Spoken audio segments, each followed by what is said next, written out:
No one knows more about ups and downs than me. I've very much made a living out of it, and I think the reason people understand is down to the fact that it's all something we have to go through. Sometimes you're smashing it, and sometimes you're in the toilet. There's usually a catalyst to such a switch too, and incredibly when it comes to wrestling, this often happens on camera.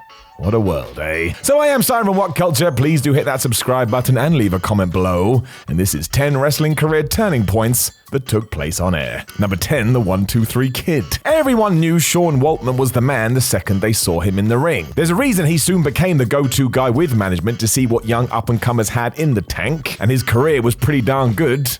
I mean, what didn't he do? Just because you're a wrestling savant, though, doesn't mean you're going to have your moment, which is when in stepped Razor Ramon. Scott Hall knew talent when he saw it, and Waltman stood out like a sore thumb, so when it was time for them to tangle on Raw, he went out of his way to show everybody else what we had here. The footage of Razor beating the crap out of the 1-2-3 Kid has done the rounds time and time again, especially when Sean gets a surprise win after a moonsault. It was so well done and happened on WWE's then biggest platform that within seconds, everybody started to take notice. This was even more true as Kid had lost a lot of matches leading up to this point, so to see him shine from start to finish and get the victory, forget about it. He was good to go.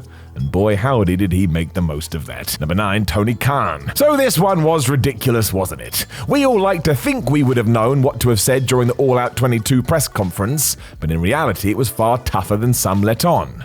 You're damned if you do, and you're damned if you don't. To show the strength of his character, though, Tony Khan appeared on the 7th of September 2022 Dynamite, and he smashed it. Keeping a very statesman-like tone and ensuring he came across as the boss, Khan announced that the World and Trio titles are now vacant, and underlined how we were going to sort this situation out. I'm sure he would have liked to have gone into further details as well, but potential legal ramifications stopped that, and it just felt like a leader stepping up to the plate. Don't think he won't learn from all this either. We forget he's only been doing this job for 3 years.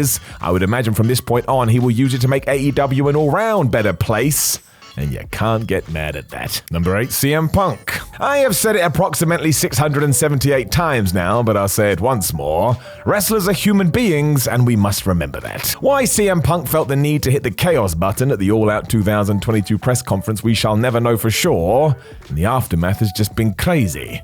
One of the most compelling stories for years. Let's not ignore his contributions over the last 12 months either, as Punk has proven that he's one hell of a talent.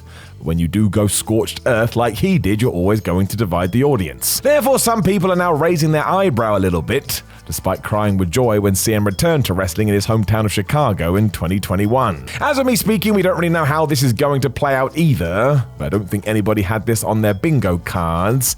It is truly crazy. And what a difference a year can make. Number 7, Stone Cold Steve Austin. Don't believe the story as it is told today. While it was clear that then WWF had something with Stone Cold Steve Austin in 1996, it wasn't like he cut the 316 promo at the King of the Ring and that was that. Here was the biggest star ever. Nope. It was just another step in the journey. It certainly did spark fans to bring Austin 316 signs to arenas the land over, and to tie it into this list, it was when things started to turn for the man, as within months he'd been heading straight for the main event. The key to all of that was Bret Hart, though, who did what all good top guys should do. He saw that Stone Cold was about to explode, so reached down and tried to help him join the top of the card. Without that, the rattlesnake still would have found his way, but do not underestimate its importance. This was a combination of timing, talent, and help. But we never looked back, did we? Talk about proving your doubters wrong. Number 6, Vince Russo. Many people forget this, but Vince Russo was once in charge of the WWF magazine. He would write fantasy stories and get up to other japes, mostly because nobody else was really paying attention. He could do whatever he wanted. So imagine the rest of the creative team's surprise when after a Raw in 1997, Vince McMahon stormed in, threw a copy of the publication down, and asked why the narratives on his actual show weren't as good as the ones in the issue. I am not kidding. This is what Russo claimed anyway within a 1999 edition of Raw magazine, and there does seem to be some truth to it. Soon after, he was brought into the inner circle and helped out with the Attitude Era. And as cool as it is to run a supplement, I can only assume that Vince was far happier getting to control the lives of wrestlers, including ensuring that Val Venus got his PP choppied. I will never forget that. even though it happened over 20 years ago. Number 5, Diesel. Go and watch the 1994 Royal Rumble. That is how Kevin Nash should have been booked throughout his WWF Championship run, and why he was turned into Babyface 101 I will never know. Everyone just had to be flippin' Hulk Hogan. He was so dominant in that match he had an elimination record that lasted for years, and it was obvious he should be given the top prize in the game. This wasn't some accident. Fans were super into Diesel because he was a badass, not because he got beaten up in the ring by some bad guy. It was soon clear he was more than Shawn Michaels' bodyguard, although that role did get him through the door, and by the time those in Rhode Island were chanting his name, the future had been decided. Number 4, Eddie Kingston. Well, what a turnaround this was. When Eddie Kingston answered a Cody Rhodes challenge on a 2020 Dynamite, he was about to sell his wrestling boots just to stay afloat. Instead, he got the call, cut one hell of a promo, won over thousands of new fans, and got a full-time paying gig doing what he loves. Hell yeah. Kingston was always going to struggle to fit in because for years WWE was the only game in town and Eddie didn't fit that mold. It goes to show how silly pigeonholing is because we all know today that Kingston is a top-tier talent that can go toe-to-toe with anyone. The dude is beyond real. He also had an excellent match with Cody on that night which established him further, and within one pay-per-view cycle was headlining against his best friend Jon Moxley. Even better still, he has not put one foot wrong in terms of what he's done in front of the camera. Every feud, every backstage skit, every interview. The man delivers every single time, and all he needed was somebody to stick a mic in his hand on national TV during a pandemic, no less. Can you imagine if there had been a full house?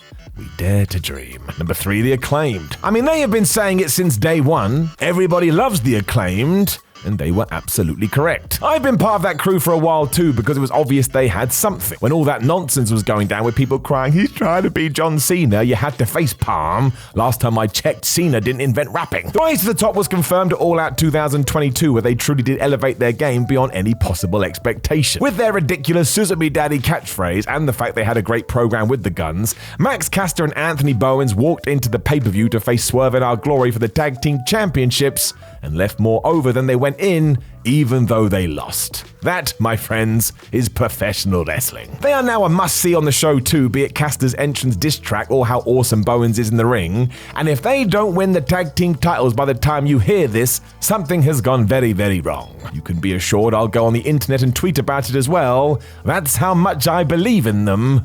They rock. Number 2, Jon Moxley. Amazingly, there were some folk who thought Dean Ambrose leaving the WWE and becoming Jon Moxley was a mistake. These folk were incorrect. And it wasn't that they thought Mox wasn't a great talent, and that was clear even when he had to dress up as the Mountie, but because he had been through all that, there was this idea that nobody would buy him as a straight-up killer. Whoops. All it took was one ring walk in New Japan to make you realize this was a different dude, and by the time he had renamed his finish to the Death Rider, it was pretty clear what was going on. That name is ludicrous too out of context, but when you tie it up with the former Lunatic Fringe, it just works. He rubber-stamped this as well when he debuted at Double or Nothing in a truly iconic moment, and seeing the crowd lose it as he dropped Chris Jericho is worth watching over and over again. Ever since, he has just upped his game constantly. So he used this moment to re-establish himself, and today I would say he's one of, if not the most important part of All Elite Wrestling. I mean, can you see the promotion without him? Me neither. Number 1, Karrion, Kross, and Scarlett. It wasn't that big a surprise that Karrion, Kross, and Scarlett were brought back to WWE by Triple H. He had pushed them huge in NXT, so was clearly a fan, and as their main roster original debut had been so horrendous, the game thought they deserved another shot. He was correct. The thing is, this does make all the sense in the world. Paul Levesque has long seen this type of act as something he believes he can make work, so by taking the creation as it was meant to be and slotting them into SmackDown, we can now see his intention come to life properly. It has been non-stop too, in the sense that the first thing Kross did on SmackDown was jump Drew McIntyre and stare down Roman Reigns, and I don't care who you are. That tells the audience that you're a big deal. Can't eyeball the tribal chief without the powers that be saying so. Right now we don't know if this is going to click, but it has been very refreshing seeing the pair being given a proper go without a gimp mask. And sure, the black and white presentation is a bit odd, but you know what they say. You can take the sports entertainment out of sports entertainment, but you can't take the sports entertainment out of sports entertainment. I actually don't think anybody has ever said that Never mind. Know of any other wrestling career turning points that took place on air? Make sure you let us know in the comments below, and don't forget to like the video, share the video, and subscribe. Then head over to whatculture.com where you can read yourself some articles like this with your eyes. Make sure you come follow us on social media at WhatCulture WWE and SimonMeta316. And trust me, we have a ton of lists, and they just want you to click play. My name is Simon from What Culture. Thank you very much for listening and joining me as always, and I look forward to talking to you again very, very soon.